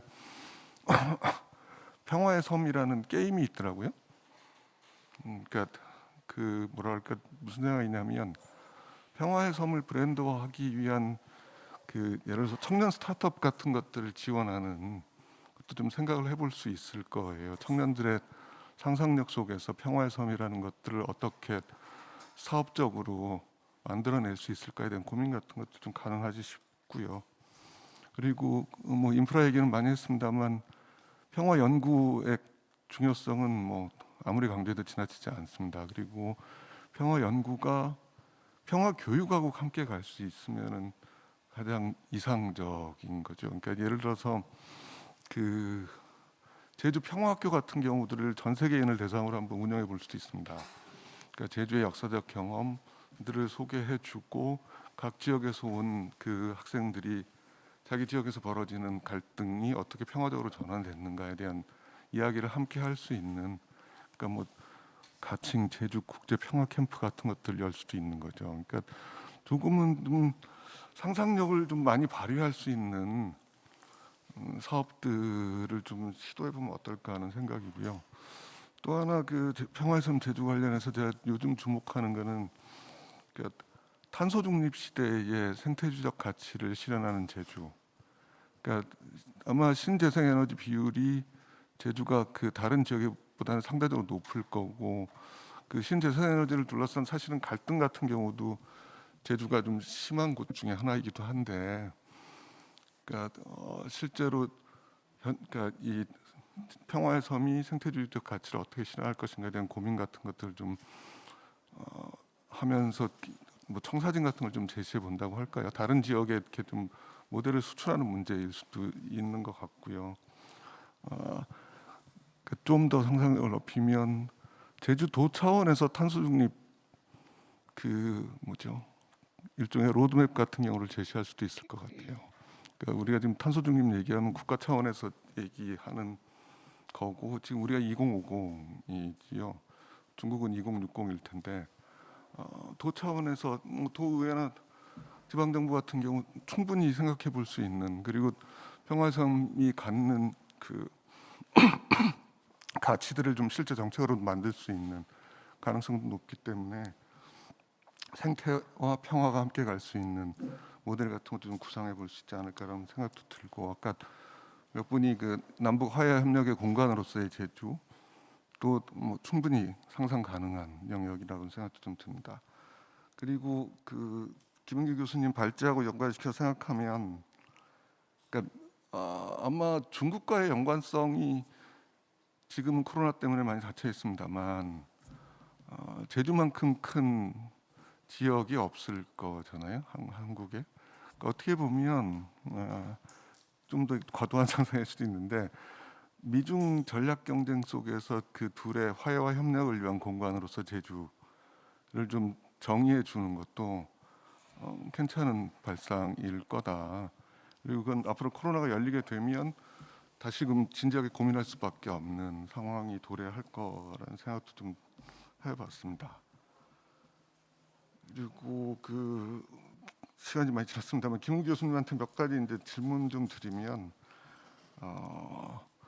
그 굉장히 애매한 용어인데 전략 경쟁이라는 말이 뭔지에 대해서 한번 정의를 좀 해주시면 좋을 것 같아요. 그러니까 미중 관계가 지금 뭐 여러 표현들을 씁니다. 그러니까 패권 경쟁이라는 말도 쓰고 전략 경쟁이라는 말도 쓰고 뭐 숙적 관계 여러 표현들을 쓰는데, 전략 경쟁이 의미하는 바가 무엇인가에 대한 얘기 좀 듣고 싶고요.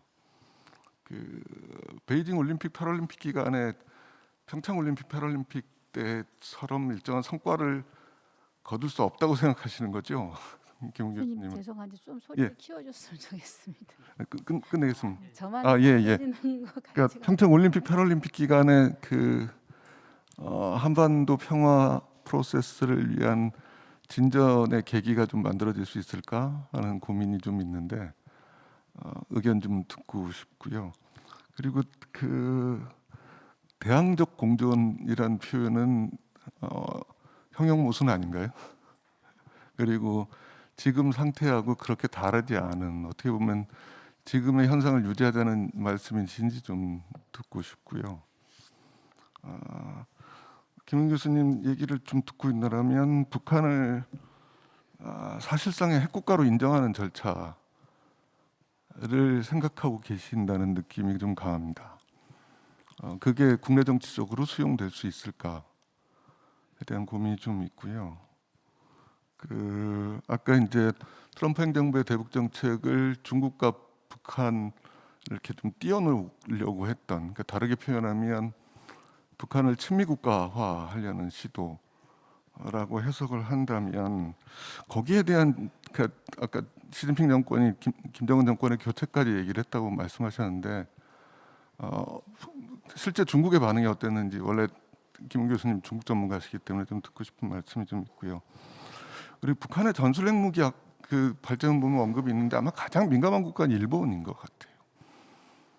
그러니까 우리보다도 훨씬 더 민감하게 반응했던 국가가 일본이기 때문에 그 부분에 대해서도 좀 시간 되시면 말씀 좀 듣고 싶고, 그리고 좀 과도한 또 상상력인데 미국도 사실상 국가자본주의로 회귀하고 있는 거 아닌가? 미국이 국가자본주의로 가고 있는 거 아닌가? 그러니까 그 중국이 공정한 시장 경제를 실현하지 못하고 있다고 비판을 하지만 사실은 지금 미국의 변화는 산업 정책을 다시 불러오는 거잖아요. 그러니까 국가주도의 발전 전략을 선택하고 있는 거 아닐까? 그랬을 때 그 중산층을 위한 외교라는 게 성립될 수 있는 것 같거든요. 그렇다면 뭐 체제를 달리하지만 일정하게 미국과 중국이 수렴하는 측면도 사실은 지금 있어 보이거든요. 진영으로 나눠졌지만 어쨌든 추구하는 경제 정책에 있어서의 유사성 같은 거를 좀 보게 되는 느낌도 좀 있습니다. 그리고 마지막으로 이거는 진짜 궁금해서 물어보는 건데, 시진핑 장기 집권, 그러니까 연임이 지금 우리 현장에서 보고 있습니다만 중국 경제와 세계 경제에 미칠 영향에 대한 고민이 좀 있습니다. 사실은 지금 곳곳에서 터져 나오고 있는다고 보이는데 거기에 대한 그 김 교수님 의견 좀 듣고 싶습니다. 이상입니다. 네. 네. 그 교수님께서 말씀해주신 이제 평화를 함께할 수 있는 게임 사업들 발굴을 해야 될 필요성을 또 말씀해 주셨고, 오히려 그 제주가 갈등에 이제 요즘 갈등의 섬이 되어 있지 않느냐, 이제 평화의 섬으로서의 그 고민 다시 한번 또 재환기를 시켜주셨습니다. 그리고 생태와 평화의 공존을 말씀해 주셨고, 그 또 여러 가지 몇 가지 의견을 또 발표자님께 주셨기 때문에 토론이 다 마치고 나면 발표자님께서 주신 의견에 대해서 다시 한번 또 토론하도록 하겠습니다. 그다음에 우리 소진관 교수님 마지막으로 토론해 주시기 바랍니다. 예. 저는 그 김은교 교수님 발표를 들으면서 내가 이게 토론을 잘못 왔다, 내가 올 자리가 아니었구나 하는 생각을 했습니다. 왜 그런가 하니 지금 2005년서부터 제주 평화의 섬 콘텐츠 개발하고 실천하려고 여러 가지 노력을 해왔잖아요. 그리고 이제 제2기 제주 평화의 섬 콘텐츠 개발하기 위해서 또 노력을 하고 있는 것으로 알고, 제가 그 2005년도 제주특별자치도 지원법 초안을 이제 오늘 그 안성호 교수도 오셨던데 안성호 교수님이랑 같이 그 초안을 종로구에 있는 한 호텔에 묵으면서 청와대 급히 보고해야 된다고 해가지고 이제 만든 적이 있어요. 그때 무엇보다도 평화의 섬 뭐 용어야 다 좋아서 누구나 다 그거에 대한 거부감이 없으리라고 생각하지만은 실제적으로는 평화처럼 광범위한 그 뜻을 가진 용어가 없지 않아요. 그러면은 뭔가 조금 구체성을 띈 그런 방식으로 접근을 해야 제주특별자치도가 성공할 수 있다, 이런 생각을 했어요. 그래서 제가 그 당시에 제안했던 제주특별자치도 지원법 그 맥락은 뭔가 하니, 우선 현행 국내법으로 제주도가 지향하고자 하는 평화의 섬 콘텐츠를 도출을 해라. 그리고 그 콘텐츠를 실현하기 위해서 현행 국내법으로는 뭐 때문에 안 되고 뭐 때문에 안 되고 이것 때문에 안 되고 한다면은 그걸 전부 터주는 방향으로 해서 특별자치도 지원법을 만들면은 특별한 자치가 이루어질 것이다. 그렇게 이제 제안을 한 적이 있는데 그대로 실현은 안 됐지만은 어찌됐든 김은규 교수님 발표는 뭐 제가 그냥 문외한으로서 공부하는 그 자세로 들었는데, 과연 제주도가 평화의 섬을 지향한다고 그랬을 때 주변국 강대국들의 정세가 이 평화의 섬 구축하는 방향에 걸림돌이 뭐가 되는가, 나는 의아심을 갖게 됐어요. 내가 내용을 봤거든요.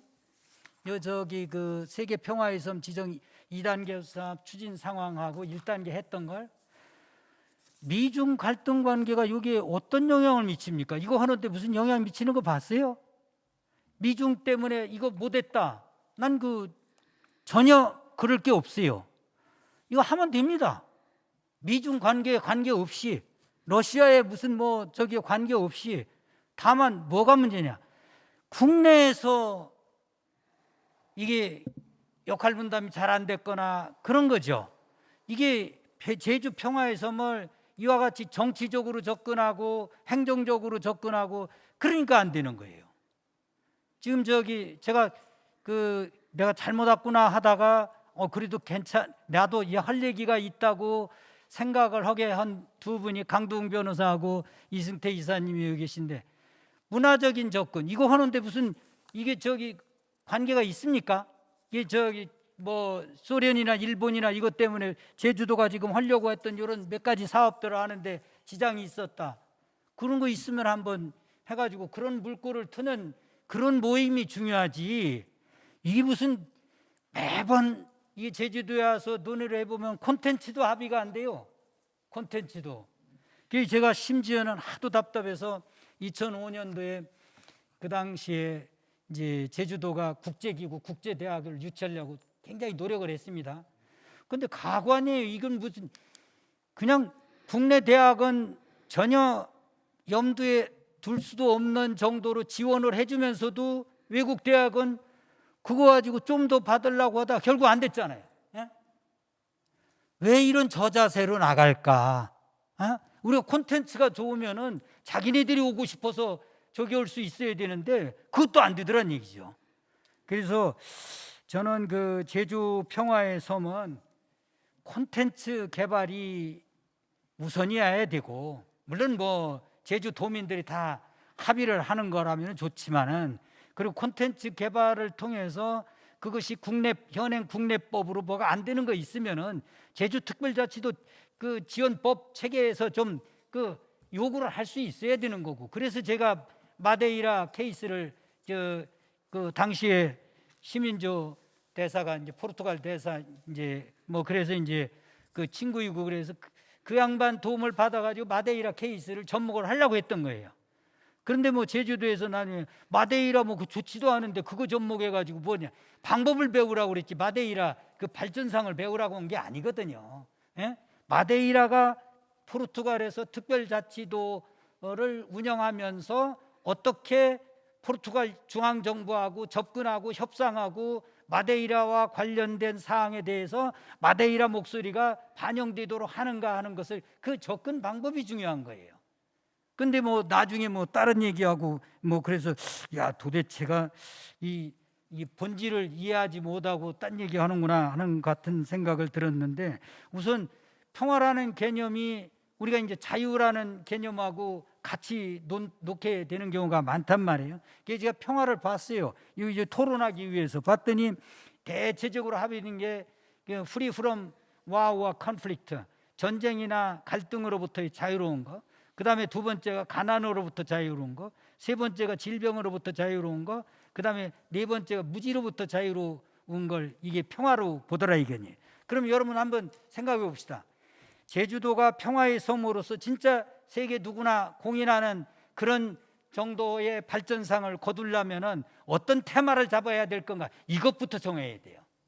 지금 이 대체적으로 평화를 구성하고 있는 알갱이들은 인간으로서 살 수 있는 기본 수요의 베이직 니즈에 해당하는 가장 기본적으로 필요한 그런 것들과 관련한 테마들은 다 떴어요. 의식주 뭐 이런 거 보면 다 떴는데, 새로운 이 글로벌 니즈, 새롭게 등장하는 글로벌 니즈, 예를 들면 아까 구 교수님 말씀하신 기후변화라든가 이런 것 등등, 또 이승태 그 이사님 좋은 말씀인데 이 문화적인 어떤 행사라든가, 그야말로 좀 영향력 있는 그 강 변호사님 말씀하셨던 BTS라든가 이런 걸 해서 어떤 이벤트를 한다라든가, 그럼 새로운 어떤 이 세계 시민들이 필요로 하는 그런 어떤 니즈들을 우리가 제주가 할 수 있는 걸 잘 잡아가지고 그쪽으로 하는데, 미중이 방해했다, 러시아가 방해했다, 일본이 방해했다, 그건 말이 아니죠. 예? 그런 차원에서 돌파구를 마련해야지, 그 내부에서 콘텐츠도 개발하지 않고 뭘 꿈은 꾸는데 뭐 이건 뭐 이 주변 정세가 어떻고 그렇다면은 이 제주 평화의 섬에 있어서 과연 컨트롤러블한 수단이 뭐고 언컨트롤러블한 사용할 수 없는 그 우리가 관리할 수 없는 변수가 뭐고 이런 거 구분도 못하면은 어떤 방법으로 뭘 실천할 것인지 이게 조금 답답해서 제가 말씀을 드렸는데, 제가 오죽 답답했으면 2006년도 전반에 제주가 평화의 섬을 실현하기 위해서 국제기구를 그렇게 유치하고 싶으면은 차라리 제주 4분의 1을 유엔에다가 한 50년, 100년 조차해줘라.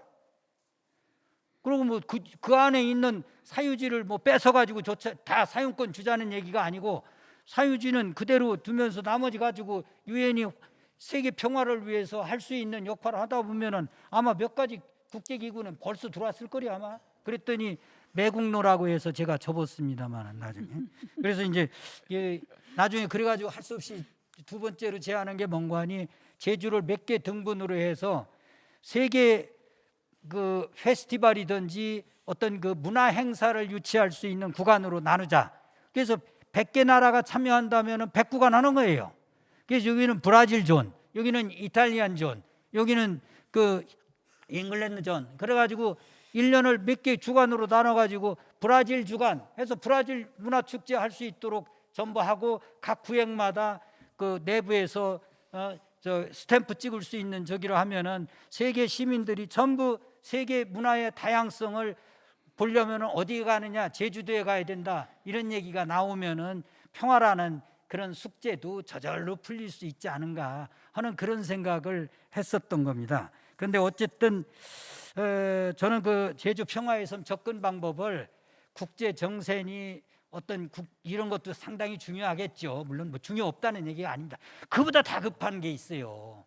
내부적인 이 합의도 이루지 않고 콘텐츠 저기에 대한 그 일부 반발도 있고, 또 국내법으로 제주도가 하고 싶어도 안 되는 그런 것들이 있고, 그러면은 그런 것부터 바텀업식으로 상향식으로 해결할 수 있는 걸 해야지. 저기 다른 얘기, 딴 나라에서 뭐 꿈꾸면서 이쪽에서 발 담그고 뜨뜻하지 않으니 차갑니 뭐 이런 얘기를 해봤자 실현성이 적지 않은가, 그런 말씀을 드리는 겁니다. 이상입니다. 네, 교수님 그 말씀 중에 굉장히 제주도민의 한 사람으로서 굉장히 많은 반성을 하게 됩니다. 그 평화에 대한 포괄적인 의미보다는 구체성이 있어야 된다라는 말씀 너무 감사했고요. 그 제주의 평화성을 지향하는 데 있어서는 어쨌든 그 외부 여건보다는 콘텐츠 개방이 중요하다. 문화나 체육이나 이런 이제 우리가 관광 교류할 수 있는 평화적으로 교류할 수 있는 그런 게 굉장히 중요하다. 그래서 결국은 주변의 여건보다는 그 내부의 합의가 필요하다는 말씀을 해주셔가지고요, 굉장히 많이 반성을 하면서 또 이제 연구를 좀 더 적극적으로 해보겠습니다. 네, 그러면요, 토론자님들이 토론은 이미 좀 마치긴 했습니다만은 중간중간 질문이 들어왔기 때문에 이어서 이제 같이 그 답을 좀 해주시는 시간을 갖도록 하겠습니다. 예, 토론 너무 감사드리고요. 아주 귀한 말씀이었던 것 같습니다. 다들 경청할 만한 정말 중요한 말씀들을 해주셔서. 근데 제가 이 자리를 빌어서 말씀드리고 싶은 것은, 그 제주 분들이요, 꿈을 가지시고 야망을 가지시라고 권하고 싶습니다. 제주는 사실 보잘것없는 곳입니다. 죄송합니다. 크기도 작고 인구도 적고 도세도 약합니다. 그래서 아무도 주목하지 않는 정말 조그만 하나의 섬일 수 있고요. 그냥 거기서 살면 됩니다. 잊혀져서. 그런데 이 제주가 꿈을 가졌을 때, 그리고 그것을 실천해 나갔을 때 세계의 거인으로서 탈바꿈할 수도 있는 곳이라고 저는 생각을 합니다. 그래서 그 시도를 아마 이 한반도의 역사상 최초의 시도를 제주도 분들에게 해보시라고 지금 권하는 겁니다. 우리는 한 번도 그런 생각을 해본 적이 없고, 전 세계 이 제주에 사는 사람들이 전 세계 사람들의 마음을 붙잡을, 그리고 그것을 움직일 그 노력과 그 시도, 그리고 그런 매력을 가졌던 적이 없지 않습니까?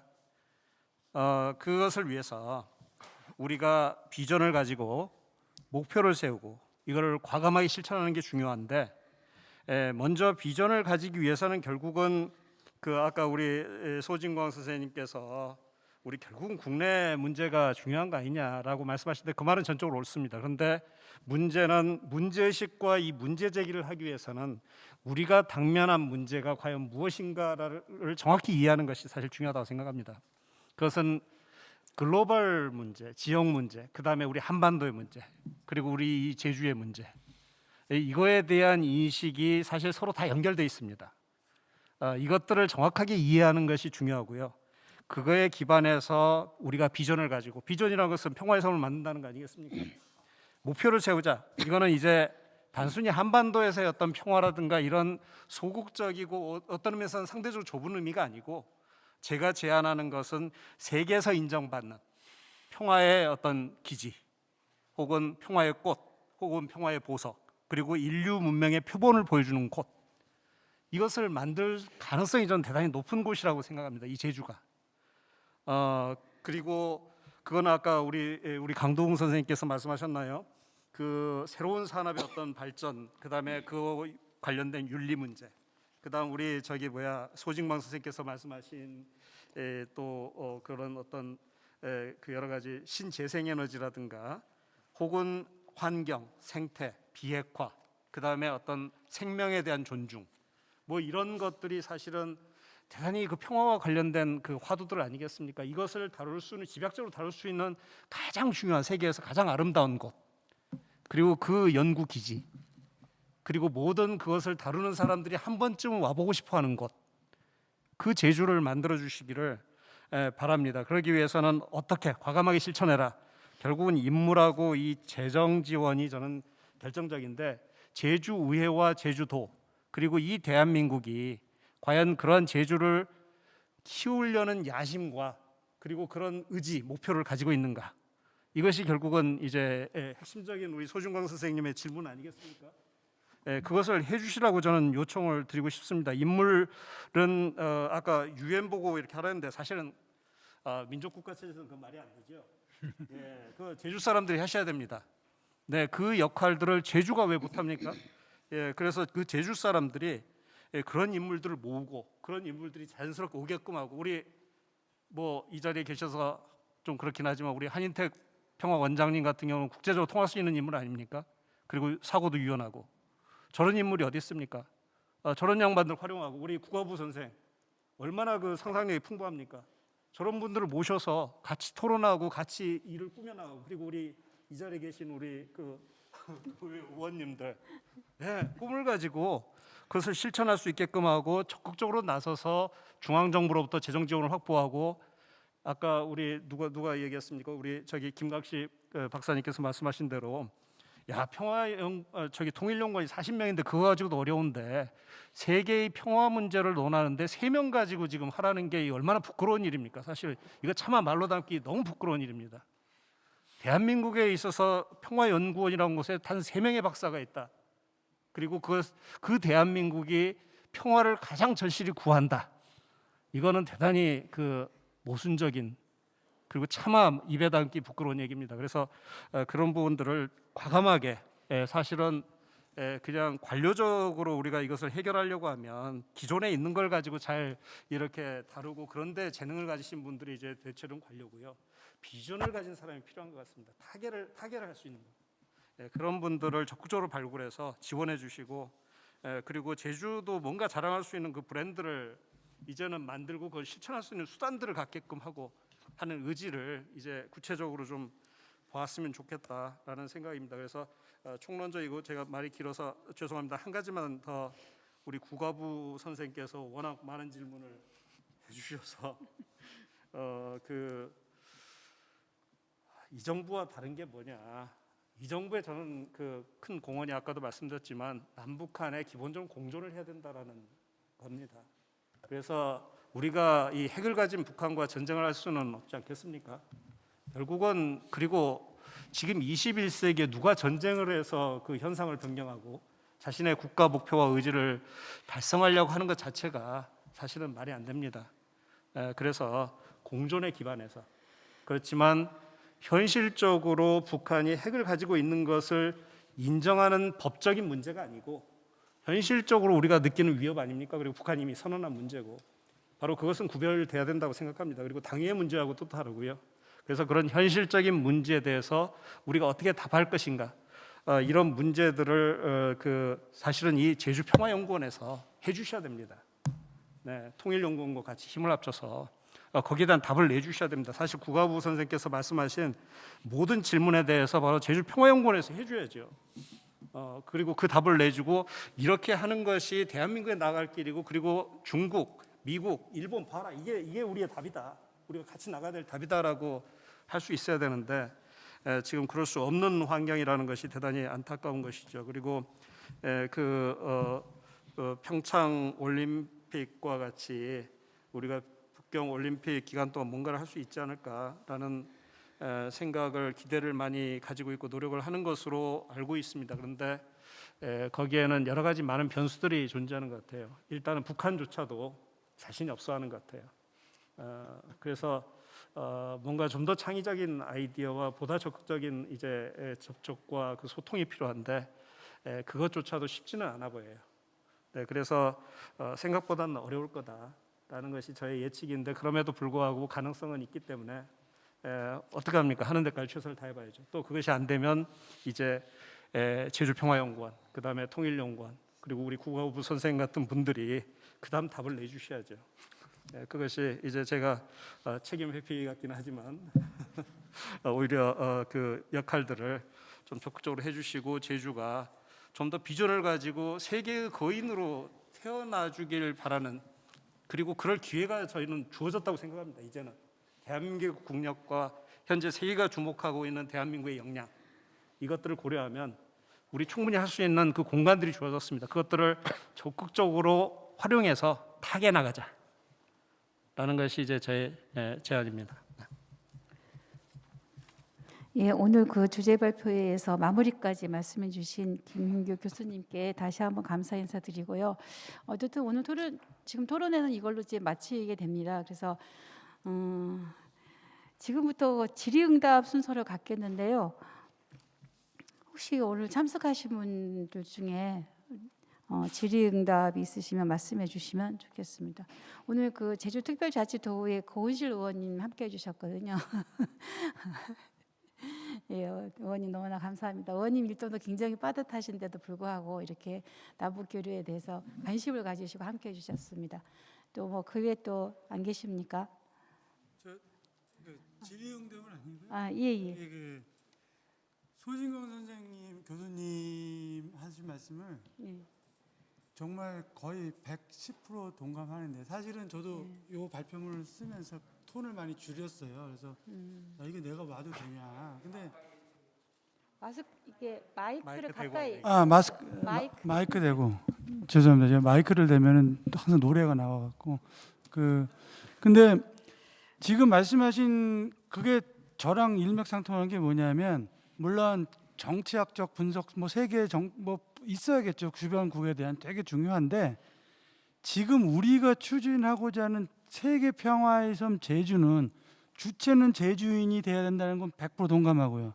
그러면 어떻게 할 것인가의 이슈로 본다면 그거는 정말로 그러니까 제가 로맨틱한 어프로치가 돼요. 감성적인 어프로치. 아까 게임 딱 하면서 무슨 생각이 들었냐면, 야, 메타버스를 만들어갖고 한라산에 뭐 이상한 게임을 만들어서 전국 사람들이 들어올 수도 있고, 기술과 감성이 융합된 그런 컨텐츠를 개발하고, 아까 말씀하신 유엔의 조차, 뭐 그 조차라고 강하게 표현하시는 게 그게 전혀 저는 매국노라고 생각하지 않아요.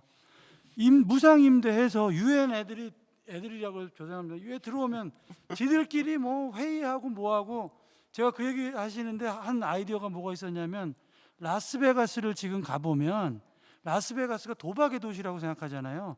지금 전자쇼라든지 그런 컨퍼런스의 1위의 도시예요. 그 도박보다는, 저도 라스베가스 전 도박은 잘 못하는데 전자쇼 때문에 2번 갔었거든요, 제 클라이언트랑. 그럼 전자쇼나 이런 컨퍼런스가 있을 때 호텔에서 줄을 서서 있는 거예요. 그럼 호텔에서 1불씩 받는 그 문 열어주는 애들이 돈을 제일 많이 벌어. 일종의 뭐라 그럴까, 우리가 장을 열어준다는 의미에서 소 교수님이 이렇게 말씀하신 것 같고요.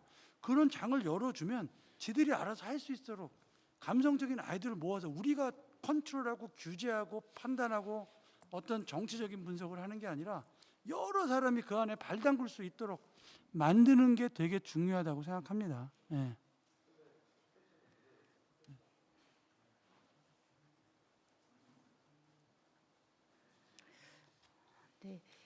말씀 다 마치신 거였어요? 네, 이상입니다라는 말 안 했습니다. 죄송합니다. 지금 저 역시도 이 자리에 있으면서 굉장히 또 남북 교류에 대한 여러 가지 많은 지식을 지금 습득하고 있습니다. 그리고 앞으로 우리가 어떻게 나아가야 될지에 대한 그런 방향도 굉장히 이제 포괄적인 방향이 아니니까 섬세하면서도 실질적인 방향을 좀 모색을 해야 된다는 생각을 지금 갖게 됐거든요. 그리고 지금 제주도 내에 통일미래연구원을 비롯해서 그 민간인 단체에서 통일에 대한 것들을 함께하는 단체들이 꽤 있습니다. 근데 그런 분들이 계시고 계속 지속적으로 그런 통일에 대해서 염원을 가지고 활동을 하고 있음에도 불구하고 뭔가 현실적으로 도드라지게 나타나는 게 없어요. 그리고 어쨌든 문화나 이제 태권도 이제 협회 이런 쪽에서도 이렇게 남북교류의 태권도, 특히 또 관광에 대한 내용, 또 뭐 유적지 방문에 대한 내용, 여러 가지 그런 아이템은 갖고는 있지만 굉장히 생각만 갖고 있지 이렇게 현실적으로 와닿는 게 없거든요. 그래서 우리 속담에 보면 구슬이 서말이라도 꿰야 보배라고, 이런 구슬들을 꿰어 놓는 작업들을 제주도에서 먼저 하도록 하겠습니다. 예. 또 그 외에 또 다른 분 또 질의하실 분 계십니까? 예. 그러면요, 이제 우리 교수님들이 또 공항 비행기 시간상 이제 또 제주도뿐이 아니시기 때문에 이제 그런 애로사항이 있습니다. 그래서 오늘 이것으로 세계 평화의 섬 제주 남북 평화 섹션을 모두 마치도록 하겠습니다. 예, 감사합니다. 예.